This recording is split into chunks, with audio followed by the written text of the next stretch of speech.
Hi, and thank you for watching this video. In this video, I'm going to try to debunk the myth that claims that whenever we are using a table variable and we insert data into table variable, SQL Server will treat it as if it is another type of variable, for example, integer or datetime, and will write all the data only to the memory, will never write it to the disk. On the other end, if we're going to use temporary table, SQL Server will treat it like any other table, and each time that we're going to insert data into this table, it will write it to the disk.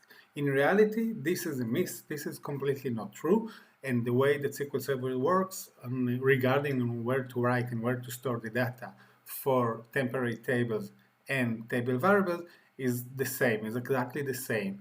If it fits to the memory and it has enough memory, then it will write it only to the memory. If it doesn't fit, then it will write it to the disk. And it doesn't matter if we are using temporary table or table variable. In order to prove it, I'm going to run a small demo twice.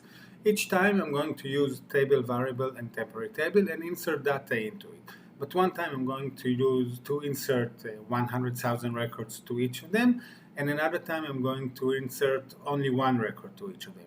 Each time I'm going to shut down the server and then have a look at the data file, at the tempdb's data file, and search for the content of those tables, if they were written to the disk or not written to the disk. So let's begin. For the purpose of those demos, I actually modified my tempdb, and the tempdb has only single data file, not few data files as we usually have, in order to search only in one file for the data that I wrote in and inserted to the table variables and the temporary table. So now quickly let's go over the code. So what I do, I actually, as I said, creating a temporary table. It has only one column that it's called string, and it is varchar 8000, and I'm inserting 100,000 records. Each record I'm taking sentence using a temporary table and replicate it 350 times. So let's run it and insert it to the temp table. After that, I'm declaring a variable, a table variable, and again it has the same structure, string, which is varchar 8000, and I'm inserting into it 100,000 strings.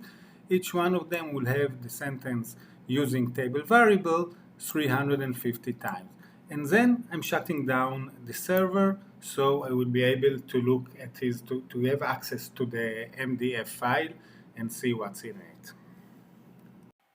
So now we can go to the file editor. We're going to open the MDF, the tempdb's MDF.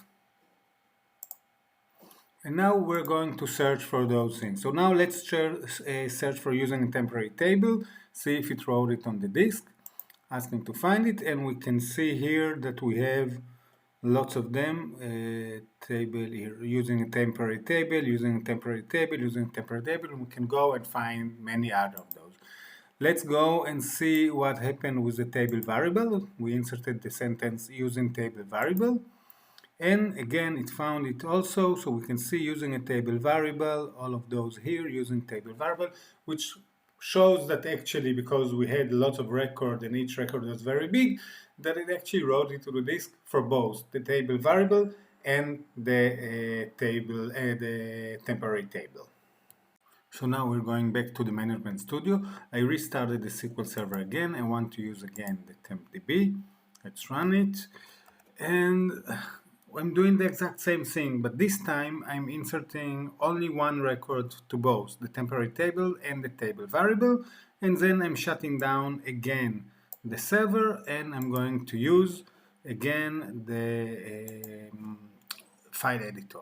So let's open again the MDF and let's try and see if we'll find those sentences that I inserted into the temporary table and to the table variable. So first I'm looking for using a table variable.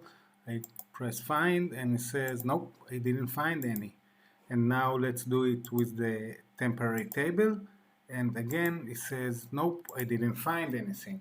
So we can clearly see that SQL Server might use the disk for both table variables and temporary table, and might not use it for both, and it only depends on the size of the data and nothing else, or maybe the size of the data and the amount of memory that it has, but not the type of the object. So that's it for today. I hope that you enjoyed it and learned something, and that I'll see you in the next video.